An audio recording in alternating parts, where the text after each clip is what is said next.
Graça e paz, irmãos.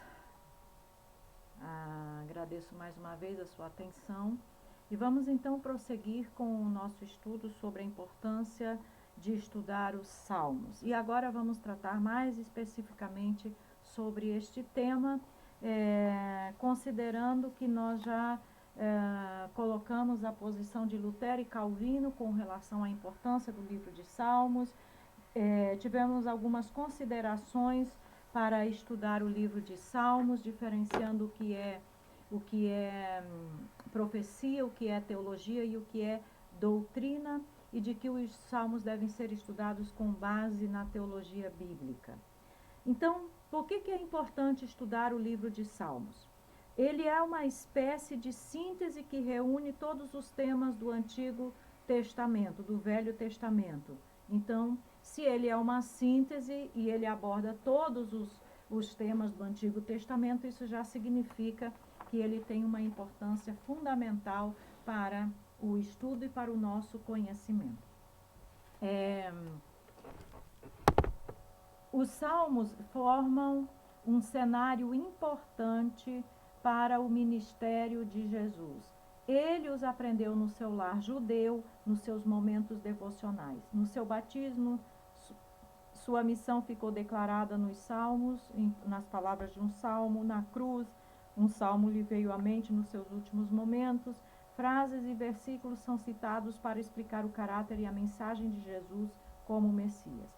Então, a maior prova do valor teológico e doutrinário do livro dos Salmos é que o próprio Jesus citou o livro de Salmos. Jesus usou os Salmos para se dirigir ao Pai. Vamos ler em Marcos capítulo 15. Marcos capítulo 15, versículo 34. Marcos 15, 34. Diz: A hora nona clamou Jesus em alta voz: Eloi, Eloi, lama sabactani, que quer dizer: Deus meu, por que me desamparastes? Agora vá ao Salmo 22, vá lá para o Salmo 22, Salmo 22, no versículo 1, você vai ler: Deus meu, por que me desamparastes? Então veja que na cruz Jesus menciona, se dirige ao Pai utilizando uma palavra dos Salmos. Vamos ainda a Lucas 46, Lucas capítulo 23, Lucas capítulo 23, no versículo 46, quando Jesus disse: Então Jesus clamou em alta voz: Pai, nas tuas mãos entrego o meu espírito. E dito isto, expirou.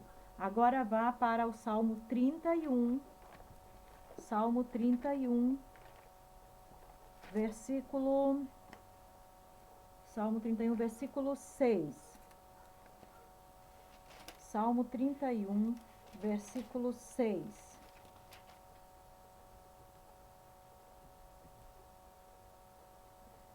Salmo 31,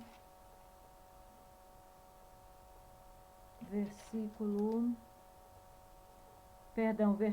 5, não versículo 6, é versículo 5.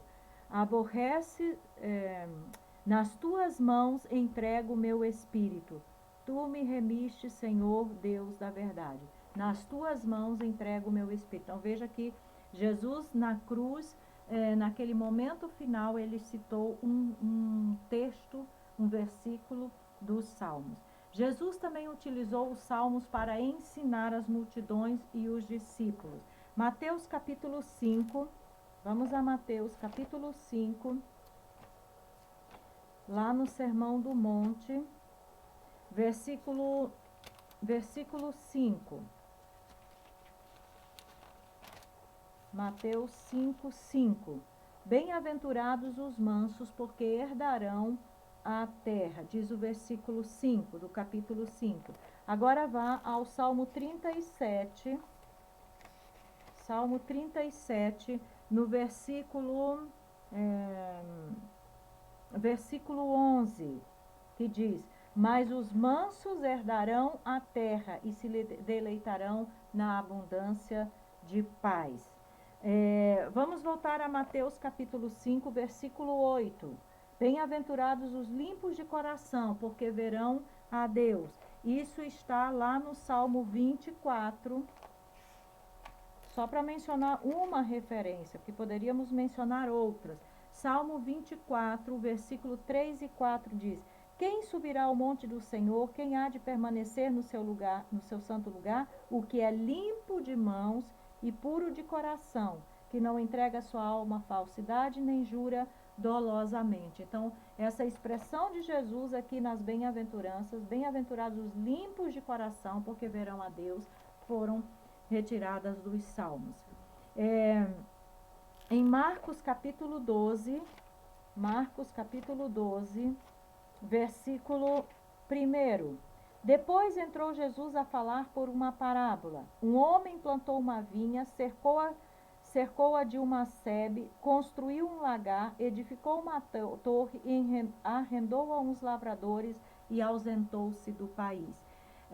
No Salmo 80, do versículo 9 ao 15, você vai ler lá.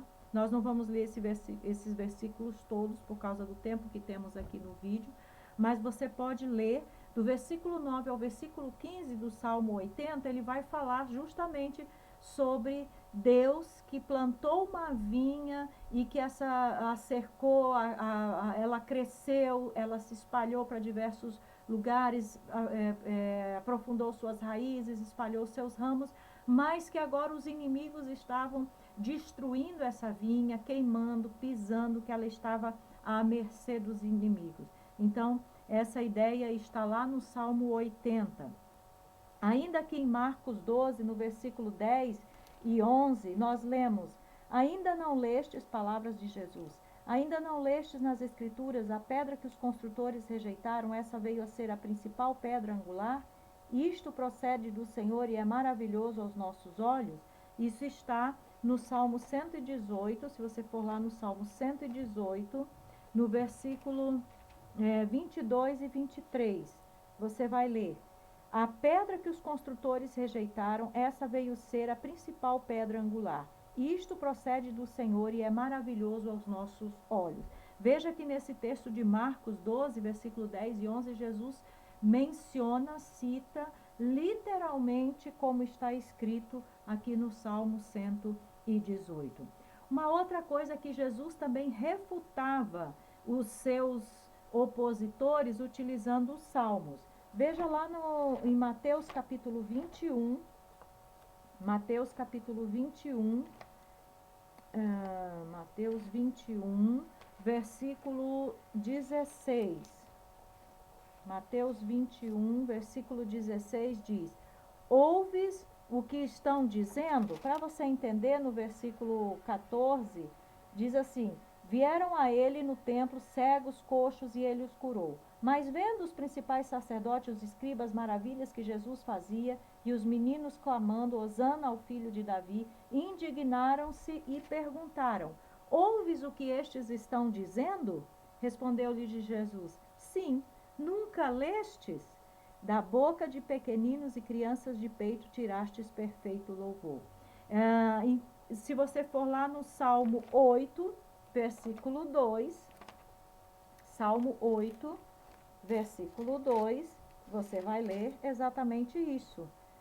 Da boca de pequeninos e crianças de peito suscitastes forças por causa dos teus adversários, para fazeres emudecer o inimigo e o vingador. Então, olha, da boca de pequeninos e crianças de peito. Jesus utilizou essa expressão do Salmo 8.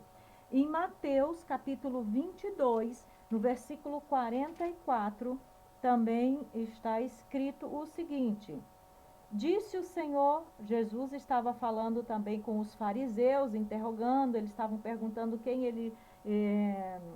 era o Cristo, etc, etc. Replicou-lhe Jesus, vamos lendo 43. Como, pois, Davi, pelo Espírito, chama-lhe Senhor, dizendo: Disse o Senhor ao meu Senhor, assenta-te à minha direita, até que eu ponha os teus inimigos debaixo dos teus pés. Isso está no Salmo 110. Vá lá para o Salmo 110. no versículo 1, que está escrito assim: Disse o Senhor ao meu Senhor: assenta-te à minha direita até que eu ponha os teus inimigos debaixo dos teus pés. Literalmente, Jesus citou o Salmo 110, versículo 1. Então, veja a importância que o próprio Jesus dava para os salmos. Ele se dirigiu ao Pai utilizando expressões dos salmos. Ele ensinou os discípulos e as multidões utilizando os salmos, expressões do salmo, coisas, verdades que estavam contidas ali nos salmos, e ele refutou os seus adversários, os seus opositores, utilizando também aquilo que estava escrito nos salmos. Uma outra coisa importantíssima e que nos mostra quão importante é estudar o livro dos Salmos é que os Salmos são o livro do Antigo Testamento mais citado no Novo Testamento. A maioria das citações do Novo Testamento referentes ao Antigo Testamento são exatamente do livro de Salmos. Existem 80 citações dos Salmos no Novo Testamento. E elas estão nos 4 evangelhos, no livro de Atos dos Apóstolos, em Romanos. Paulo escreveu a sua, posso dizer assim, a sua teologia, a sua doutrina do evangelho ali no livro de Romanos, utilizando muitos versículos dos Salmos. Se você for lá verificar, você vai ver que Romanos está cheio de Salmos. Em Efésios ele citou os Salmos, Hebreus tem muitos versículos dos Salmos, segundo aos Coríntios tem Salmos, e Pedro também citou o livro de Salmos. Efésios e Hebreus bate o recorde de tantas citações do livro de Salmos. Então, veja, o Novo Testamento, a maioria das citações do Novo Testamento são do livro de Salmos. Será que isso não demonstra a importância que este livro tem? Uma outra coisa é que o livro dos Salmos apresenta uma ampla gama de teologia praticamente envolvida na realidade cotidiana. Este livro de louvor manifesta uma teologia prática, certo? Então é uma teologia aplicada à vida da pessoa. Por isso ele é fácil de ser entendido.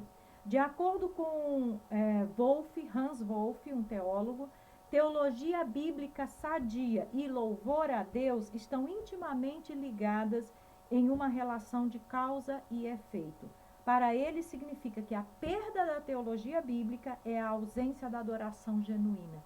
Nós fomos criados, a Bíblia diz que nós fomos criados para o louvor de Deus, para a glória de Deus. O nosso papel é adorar a Deus. Como nós vamos adorar a Deus de uma forma genuína e verdadeira se nós não conhecemos a Deus? E como nós podemos conhecer a Deus? Estudando a sua palavra. E o livro dos Salmos é uma revelação de Deus. Os cânticos neste salmo estão cheios de mensagens teológicas, de conteúdo teológico. Porque verdadeira adoração a Deus tem que estar respaldada, embasada na teologia bíblica. De acordo com Cornel, que também é outro teólogo, o Saltério constitui o livro de hinos, orações e instrução religiosa da comunidade do Segundo Templo. Aqui nós temos uma coisa também muito, muito importante. Os salmos não eram somente utilizados no culto cerimonial no templo. Alguns pensavam que os salmos só eram cantados lá no templo, no sábado lá, quando eram oferecidos os sacrifícios, etc, etc. Ou nas festas que Israel tinha que celebrar a Deus. Não. Eram também usados como um manual na vida cotidiana para ensinar a orar, adorar e conhecer os preceitos divinos que deveriam ser vividos e aplicados na vida prática. Então, pode-se dizer que os salmos são teologia aplicada, doutrina para a vida. Então, os salmos eles eram cantados também nas casas das pessoas. No dia a dia das pessoas se cantavam salmos, se recitavam os salmos, não era só lá no templo no dia das reuniões. E essa era uma forma de ensinar as pessoas as verdades acerca de Deus. Era uma forma de instruir as pessoas, certo? Então, nós podemos dizer que os salmos eram a pregação ou o estudo bíblico, os ensinamentos dos tempos pós-Egito, reinado, exílio, pós-exílio e até os tempos neotestamentários, porque Jesus, inclusive, aprendeu os salmos e utilizava os salmos na sua vida, no seu dia a dia, juntamente com a lei. Então, veja que os salmos, eles tinham um papel importantíssimo na vida religiosa e na vida diária dos israelitas, do povo de Israel. Não era só lá no dia do culto, no dia da celebração, no dia do sacrifício, no dia das festas que os salmos eram cantados. Não, os salmos eram utilizados no dia a dia da vida das pessoas, dos israelitas. E dessa forma eles eram ensinados, eles aprendiam acerca de Deus, acerca do pecado, acerca do arrependimento, acerca da misericórdia, da bondade, etc, etc, e tudo mais que está ali. Os salmos estão recheados desses assuntos. Então, vamos ver alguns textos que mostram como os salmos realmente eram utilizados e os salmistas tinham essa consciência de que deveriam ensinar, deveriam falar, deveriam proclamar os salmos, os ensinos através dos salmos. Veja, vamos lá para o Salmo 34. No Salmo 34, só para mencionar alguns, não vou mencionar todos porque são muitos. Salmo 34, versículo 11 diz: Vinde, filhos, escutai-me, eu vos ensinarei o temor do Senhor. Salmo 40, lá no Salmo 40, algumas páginas mais adiante, no versículo 9 e 10, diz assim: Proclamarei as boas novas de justiça na grande congregação. Jamais cerrei os lábios, tu o sabes, Senhor. Não ocultei no coração a tua justiça. Proclamei a tua fidelidade e a tua salvação. Não escondi da grande congregação a tua graça e a tua verdade. E observe aqui as expressões graça, verdade, boas novas, justiça. Isso te lembra alguma coisa? No Salmo 51, versículo 13. Salmo 51, versículo 13 diz: Então ensinarei aos transgressores os teus caminhos, e os pecadores se converterão a ti. No Salmo 68, versículo 11, Salmo 68, versículo 11 também diz: Senhor, o Senhor deu a palavra, grande é a falange das mensageiras das boas novas. Então, observe que essa consciência do ensinar, do proclamar, do falar, do divulgar os princípios, as verdades, a justiça de Deus, o conhecimento de Deus, estão presentes aqui nesses poucos versículos que nós lemos. E se você ler com atenção, você vai ver como isso está presente em muitos salmos, não é só nesses, em muitos. E como os salmistas tinham essa consciência de que através dos salmos eles estavam ensinando e as pessoas podiam aprender. Então, de que assuntos? Alguns assuntos, eu vou mencionar aqui apenas alguns assuntos que são abordados nos salmos. E eu sugiro que você passe a ler os salmos, estudar os salmos, buscando ver o que os salmos falam sobre esses assuntos e sobre muitos outros, porque aqui eu vou mencionar apenas alguns. Os salmos tratam da pessoa de Deus, dos seus atributos, dos seus feitos, do seu poder, etc. Da pessoa de Deus. Os salmos estão riquíssimos de informações acerca de quem é Deus. Os salmos falam da criação. Lá no Salmo 104 você pode ler sobre a criação. Os salmos falam acerca de justiça e juízo. Nós vamos ler alguns textos daqui a pouco. Os salmos tratam acerca da eleição, acerca do homem, a condição do homem diante de Deus, o homem perdido e o homem alcançado pela salvação.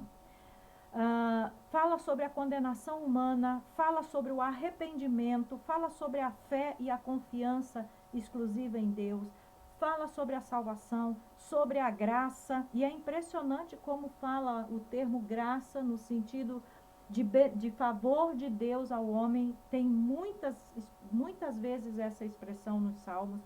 Fala sobre o Salvador, fala sobre a morte, fala sobre a vida eterna, fala sobre o reino eterno, messiânico, menciona o Espírito Santo, fala sobre santificação, fala sobre perdão e uma infinidade de outros assuntos relacionados às doutrinas bíblicas. Então, é um livro riquíssimo para você estudar, considerando essas dicas anteriores que nós falamos no vídeo anterior. Então, para concluirmos a nossa aula, vamos ler alguns textos. Não é possível ler todos, porque são muitos. Acerca da justiça e juízo, você pode ler Salmo 22, versículo 31. Salmo 22, versículo 31 diz: hão de vir anunciar a justiça dele, ao povo que há de nascer, contarão que foi ele quem o fez. No Salmo 71, versículo 19, Salmo 71, versículo 19, diz: ora, a justiça, ó Deus, se eleva até, a tua justiça, ó Deus, se eleva até aos céus. Grandes coisas tens feito, ó Deus. Quem é semelhante a ti? No Salmo 75, versículo 7, diz: Deus é juiz, a um abate e a outro exalta. Falando do juízo, Deus é juiz. E no Salmo 96, versículo 13, diz: na presença do Senhor, porque vem julgar a terra, julgará o mundo com justiça e os povos consoante a sua fidelidade. Esses são apenas alguns versículos. A justiça de Deus e o juízo de Deus é um dos temas mais comuns no livro dos Salmos. Agora vamos ver um texto que trata sobre a eleição. Vamos ao Salmo 65. Salmo 65, versículo 4. Que diz: bem-aventurados aqueles a quem escolhes e aproximas de ti, para que assista nos teus atos. Ficaremos satisfeitos com a bondade da tua casa, o teu santo templo. Veja, bem-aventurados aqueles a quem escolhes e aproximas de ti, para que assistam nos teus atos. Esse é apenas um texto, existem outros, não vou mencionar aqui porque nós não temos tempo para isso. Sobre a graça, vamos lá para o Salmo 40, no Salmo 40, versículo 10 e 11. Não ocultei no coração a tua justiça, proclamei a tua fidelidade e a tua salvação. Não escondi da grande congregação a tua graça e a tua verdade. 11. Não retenhas de mim, Senhor, a tua misericórdia. Guarde-me sempre a tua graça e a tua verdade. No Salmo 62, versículo 12. Salmo 62, versículo 12.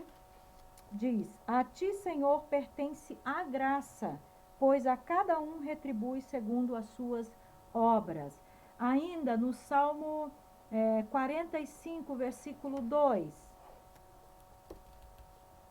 Tu és o mais formoso dos filhos dos homens, nos teus lábios se extravasou a graça, por isso Deus te abençoou para sempre. No Salmo 63, o versículo 3, Salmo 63, porque a tua graça é melhor do que a vida, os meus lábios te louvam. 69, versículo 16, responde-me, pois compassiva é a tua graça, volta-te para mim segundo a riqueza das tuas misericórdias. Você pode ler ainda no Salmo 77, versículo 8, no 85, 10, no 90, 17, isso para mencionar apenas alguns textos que tratam desse assunto. Sobre a morte, no Salmo 116, versículo 15, o salmista diz que preciosa é ao Senhor a morte dos seus santos, você pode ler lá. E eu quero concluir falando, lendo um texto que menciona o Espírito Santo, né? Será que no Antigo Testamento fala sobre o Espírito Santo? Os Salmos falam sobre o Espírito Santo? Sim. Vamos lá para o Salmo 51. O versículo 11 e 12. Salmo 51, versículo 11 e 12 diz: Não me repulses da tua presença, não me retires o teu Santo Espírito. Observe que aqui está se tratando do Espírito Santo, é com letra maiúscula. Versículo 12 diz: Restitui-me a alegria da tua salvação, sustenta-me com um espírito voluntário. E aqui eu quero fazer uma observação, porque essa tradução aqui não está muito adequada desse espírito voluntário. Uma tradução da Bíblia do espanhol de 1600 e alguma coisa, não recordo o ano, um manuscrito, uma tradução, perdão, não um manuscrito, uma tradução feita exclusivamente do livro dos Salmos. Esse versículo está da seguinte forma, eu vou falar em espanhol, depois eu traduzo. Restitui-me el gozo de tu salvación y el espírito de gracia me sustente. Então, nessa tradução em espanhol, e esse texto está melhor traduzido assim, de acordo com o próprio hebraico, e o espírito de graça me sustente. Não é sustenta-me com o espírito voluntário, seria sustente-me com o espírito de graça. E o espírito é o Espírito Santo, não é o espírito do homem, é o Espírito Santo de Deus. Então fala do Espírito Santo. No Salmo 104, o versículo 30, Salmo 104, versículo 30, diz: Envias o teu Espírito, e eles são criados, e assim renovas a face da terra. Espírito aí está falando, tratando do Espírito Santo. O Salmo 139, versículo 7, para onde me ausentarei do teu Espírito? Está falando do Espírito Santo. E o Salmo 143, versículo 10, que diz: Ensina-me a fazer a tua vontade, pois tu és o meu Deus. Guie-me o teu bom espírito por terreno plano. Então, observe que os salmos, eles estão cheios, riquíssimos de conteúdo que nós estudamos em todas as outras partes da Bíblia. Então, é importante estudar os salmos. Os salmos têm um valor doutrinário e teológico importante? Sim, tem. E como cristãos, nós devemos estudá-los com seriedade, com outros olhos. Parar de olhar os salmos simplesmente com livro de cânticos, como um livro devocional, e estudá-los vendo o conteúdo teológico e doutrinário que existem neles, porque grandes homens já utilizaram este livro para organizar os conhecimentos teológicos que nós temos hoje. Temos que considerar que os salmos também são a Bíblia, são inspirados, fazem parte das Escrituras e devem ser estudados com a mesma seriedade, o mesmo empenho que qualquer outro livro da Bíblia. Que o Senhor esteja te abençoando. Muito obrigada por essa oportunidade e que a graça do Senhor seja sobre a sua vida.